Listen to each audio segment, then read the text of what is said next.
cheap, low effort garbage. Chrysler hits the Earth's core and keeps digging.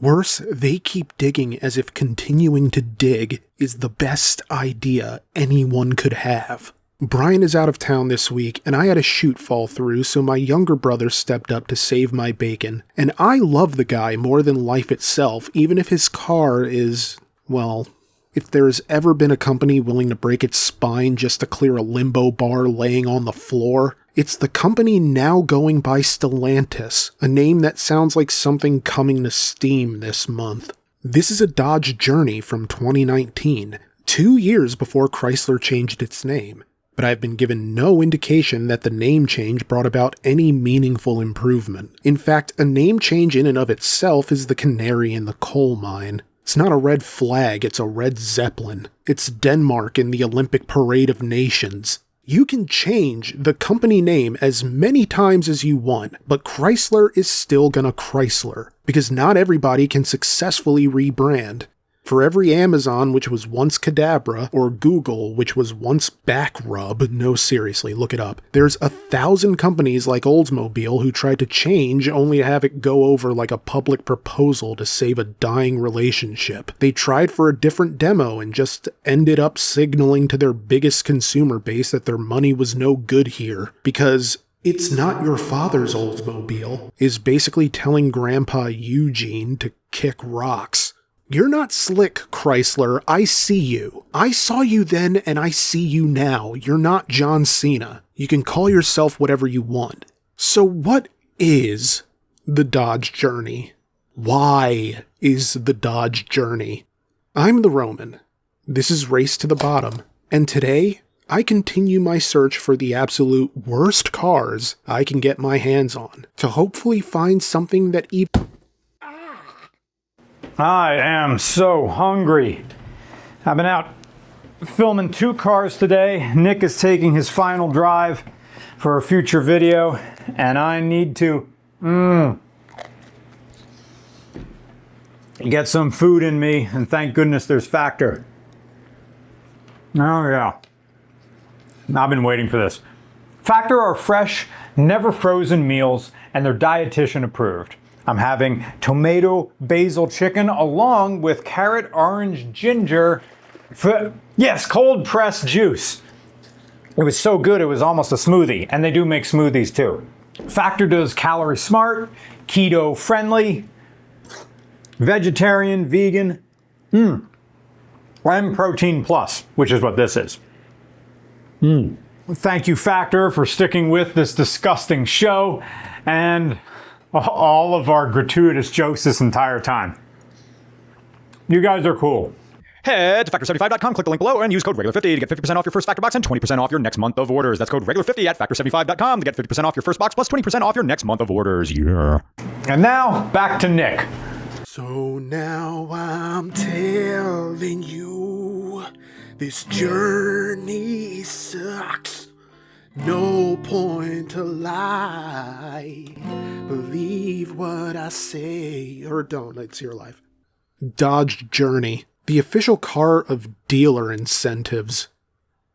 Okay, so I turned 39 in about a week, and maybe I've just spent way too long in Pennsylvania, but I feel like the Dodge Journey has become ubiquitous in a way that defies logic. Yeah, it's anecdotal, but even in the rural sides of PA, I see these things parked outside every Redner's Quick Shop and administration building that's really a church somehow. I see them backing up awkwardly out of angled street parking or stalled on the side of the road near the local corncob refinery, and I just don't get it. The Dodge Journey is just 3 Dodge Avengers in a trench coat. And not even, because its frame doesn't suggest largesse. It doesn't even suggest the shape of utility any more than its mechanical framework. Now, I love my brother, but I warned him that I'd have to be honest about this. And believe me, when I say that he couldn't possibly have cared less if I didn't like it. Hell, he was practically falling asleep in the back seat because having kids means you never get enough sleep. But it also means that the march to the dealership for an SUV is practically inevitable. And this sure is that. The Dodge Journey is an SUV with a 4-cylinder and an automatic transmission. Well, this one is anyway, because they didn't all come with 4 cylinders. This 2.4-liter gets you around 173 horsepower and 166 pound-feet of torque, give or take, but it feels like a lot less. The idea that you could sell this to people on purpose as anything other than the automotive equivalent of a gag gift from Spencer's is wild to me. You don't even get 4-wheel or all-wheel drive, and look, I know that I've made some questionable vehicular decisions in my past, so maybe I'm not the right guy to cast judgment from atop my cloud like some sort of Lakitu. I mean, if the internet had a yearbook, I'd have been voted YouTuber most likely to look the way he sounds. But hey, nobody has a perfect batting average in the realm of automotive decision-making. I feel like most automotive journalists and car YouTubers would tell you that. Which is why I kind of rolled my eyes when the Journey pulled up, because I know myself well enough to know there was a non-trivial possibility I was going to like this. But then I got behind the wheel. 2019 Dodge Journey. It drives like it runs on Windows. Vista. This is downright anemic. This is the same 2.4 from the collection of 4-cylinder engines shared between Chrysler, Hyundai, and Mitsubishi as part of the Global Engine Alliance of World Gasoline, which sounds like the name of your group for a D&D campaign set in the Malaise era. There's no real sense of power here. In fact, there's not much of a sense that you're driving anything substantial at all. It just felt like I was driving nothing. It feels flimsy and cheap, filled with hard plastics and stiff seats. The AC is great, which helped because this was the hottest time of day on what, to that point, had been the hottest day of the year so far. But the AC was about it, as far as things I liked. It's a very bare-bones, minimalist car, bordering on the edge of brutalism in how little there is to actually work with here. Yeah, you get more room than you would in a sedan, but at what cost? And it came from a company who, for generations, has essentially been the metronome of the auto industry. Chrysler, Stellantis, whatever. They don't really innovate. Maybe they did at one point, but not now. Now, they keep time. They show us where American car culture is. In the 1920s, they were at the ground level of the automobile's explosion. Over time, they would introduce other sub-brands to target different demographics, like the economic Plymouth or the workman-like Dodge. To my knowledge, they were the first American auto brand to use wind tunnel testing, and their designs were reflective of an American ideology towards a stately symmetry. The more striking shape of their cars in the 50s and 60s reflected the change in automotive design towards the Coke bottle styling that was already proliferating among other automakers that Chrysler then implemented into their own vehicles. And then came the 1980s when they acquired Jeep and presided over the rise of the SUV. Even when Chrysler didn't do things better than other automakers, they still reflected where the culture was at. Even now, with the discontinuation of the gasoline-powered Dodge Challenger and Dodge Charger models, we can see the general move towards electric vehicles beyond just your standard electrified sedans. We can see it moving deeper into muscle cars and performance cars becoming electrified. Now, they didn't start this movement. I mean, Ford had already electrified the Mustang, although they are yet to discontinue the gasoline-powered models, to my knowledge. But even then, Chrysler, or Stellantis, whatever, continues to reflect where we are at the moment.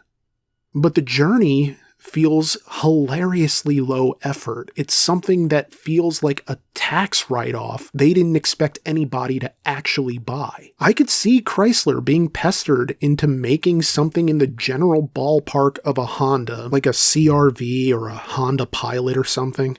And so they just made this and hoped for the best, but I'm not sure it's what anybody who wanted a Dodge SUV was actually wishing for. It feels like a half-finished assignment, shuffled off to satisfy people who aren't careful with what they wish for. Because you can want an SUV, you can want something American, you could even want something Dodge, but you're going to end up meeting in the middle of a Venn diagram of low expectations and underwhelming outcomes. Because wanting something is one thing, But actually getting it is another. Ugh, this is hard, and I need another way to explain this. You ever hear the story of the seamstress queen? Of course not, because I just made her up.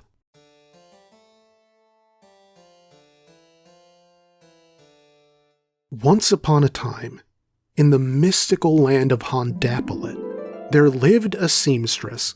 She was married to the village blacksmith, and together they lived a truly happy life. A simple life, yes. They worked. They grew vegetables in their garden. They cooked together, prayed together every night, and lay in a creaky bed they built from old, knotted oak. Yet they were happy. But the seamstress couldn't help longing for more. She wondered what it would be like to live like royalty, to sail the seas and eat exotic, roasted creatures seasoned with faraway spices, and dress in expensive silks, to live beyond the scope of her imagination. She dreamed of a journey. She dreamed of a different life to which there was no clear path. Until one fortuitous day. You see, nobody liked the king, so it wasn't a big surprise when he was taken out by an assassin in the middle of the night. Nobody really knew who. Some say it was a woman taking revenge on behalf of her slain fiancé, but nobody could ever confirm it, and no one cared anyway. The point was that the king had no children and had specified no heir. While the kingdom fell into a succession crisis worthy of HBO, the seamstress went into the woods behind the village to forage. However, she soon found herself in unfamiliar territory. She came across a grove where this dry, rotted cabin lay. This was the home of the old sorcerer, formerly the Prince of the Heavens, before being exiled to the human world, cursed to remain in the same 40-yard by 40-yard plot of land for all eternity. Lame. The seamstress recoiled when the sorcerer appeared, but the strange man begged her to stay. Look, I'll try not to be offended by your reaction because frankly, you're no prize either, lady. Now, is there anything I can help you with? Intrigued, the seamstress asked. Well, I want more from my life. I want a journey. You're a sorcerer. Can your magic make my husband the king? The sorcerer said, That's all? Yes, I can do that. My magic can do anything. Well, except 2 things, but everything else, no problem. But what are you prepared to give? Me. I desire no material goods or physical rewards, so don't go thinking I'm nasty like that. Even the accursed don't get down with the unwilling. The seamstress thought it over. Well, I don't really have anything special except my faith. I suppose I could renounce it and instead worship you. My husband will also worship you, as will our family if we should ever have children. The sorcerer was delighted. Yes, yes! No notes, love that for you, also for me. Okay, yeah, your husband will be the new king by this time tomorrow. Cool? The seamstress stalled. What if you're ever slain? Will that undo everything? Slain? This isn't some fairy tale. I'm the strongest being in the world. No one has the power to slay me. The next day, the lords of the kingdom discovered a parchment that revealed the seamstress's husband was some distant relation of the king. And so it was that the blacksmith was crowned, and the seamstress was named his queen and the new head of the royal church. The seamstress kept to her word and worshipped the sorcerer and enjoyed incredible food, fancy silks, exotic travels, jewels and gems, jams and jellies, fast chariots with even faster horses capable of 25 horsepower, 50 with a stage 1 tune. Over time, the queen would have 2 children, both sons. And life was good. It was the happiest the seamstress had ever been, raising her boys.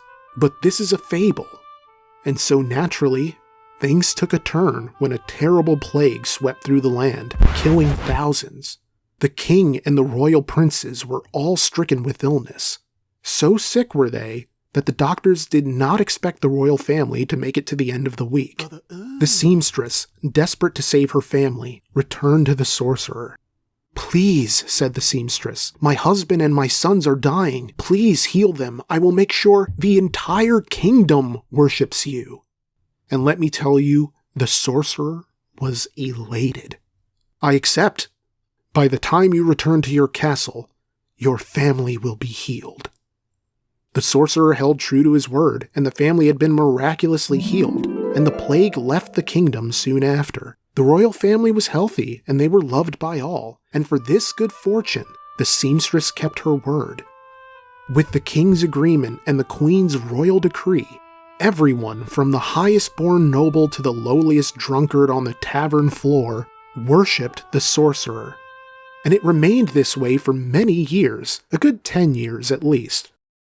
But again, fable. So now there was a terrible conflict brewing across the sea. The Republic of Stellantis had lost sovereign territory in a game of Farkle 2 decades earlier, and they wanted their land back, and so the princes joined their noble father and the royal military to quell the uprising against their land. Considering the size of the king's army, they should have been able to defeat the foreigners, but the Stellantian army took control.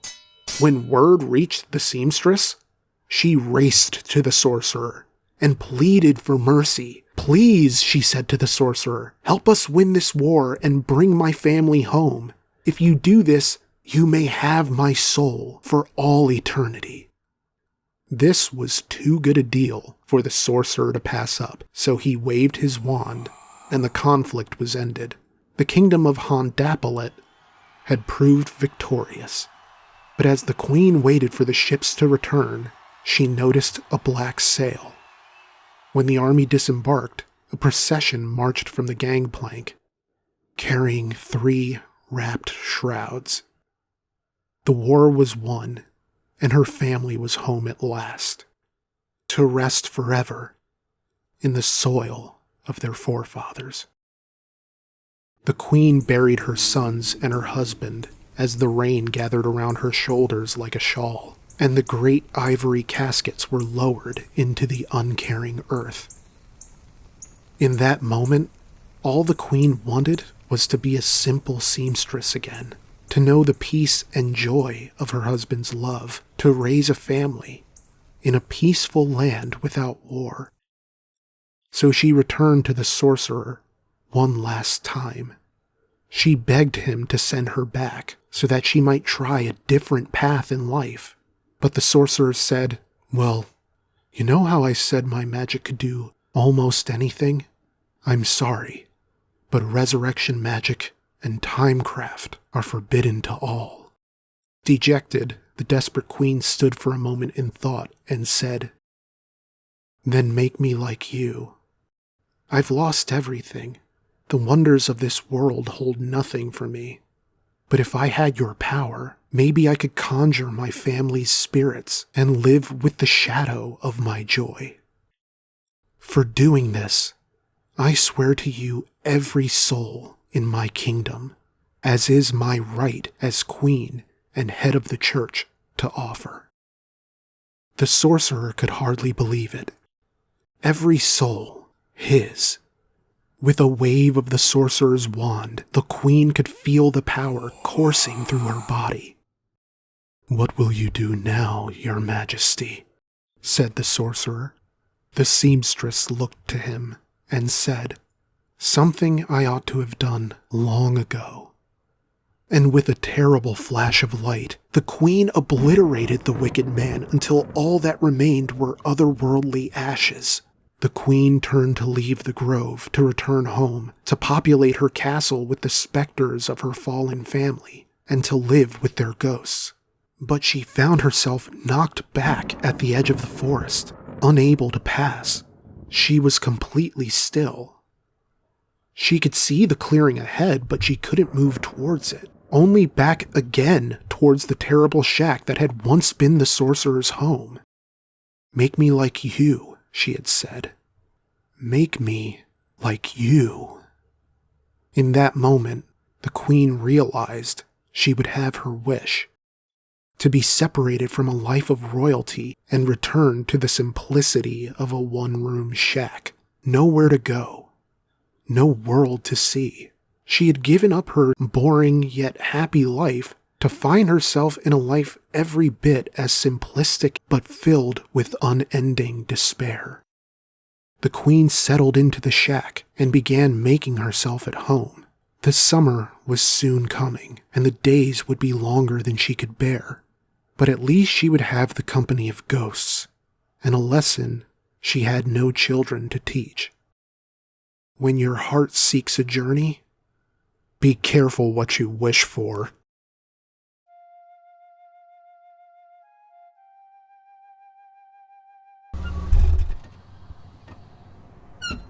Alright, so we are finally going to be adding a car to our bottom 5 for the first time in half a year. But first, if you enjoy the show, please consider supporting us on Patreon. The link is in the description. And don't forget to like, subscribe, comment, or share the video. It would really help us out. Now back to business. Since we're updating the bottom 5, this means we can say goodbye to the Kia Forte GT, the car that I liked the most out of the bottom 5. Much like the Ford Escape before it, the Kia Forte GT now graduates from the bottom of the barrel and goes on to whatever the future of that car looks like. So where does the Dodge Journey land? Well, in the number 1 spot of the bottom 5, replacing the Kia Forte GT, is now the Hyundai Tucson Hybrid. Followed by the former race to the bottom champion, the Jeep Grand Cherokee Laredo. Wow, I never thought it'd be this high. At third is the GMC Sierra 1500, which seems to get better and better in retrospect somehow, although I'm sure I'd just go right back to not liking it if I had to drive it again. And so, is the Dodge Journey worse than the Nissan Sentra? Well, the Sentra made me angry, while the Journey just sort of disappointed and confused me. So ultimately, the Journey just barely misses out on becoming the new leader in the race to the bottom, as the Nissan Sentra holds onto its title for another month. So there you have it. There's your bottom 5 for the moment. I'd like to thank my brother and my nephew for helping me out, and I'd like to thank you for watching. And if you think you have the car that can win the race to the bottom, and you're willing to come out to us in southeastern Pennsylvania, drop me a line at regularcarstheroman@gmail.com. Thank you again, and have a wonderful week. So now I'm telling you, this journey sucks. No point to lie. Believe what I say. I'm telling you, this journey sucks. Hoping you'll see it's a bad SUV. Man, this sucks. It sucks.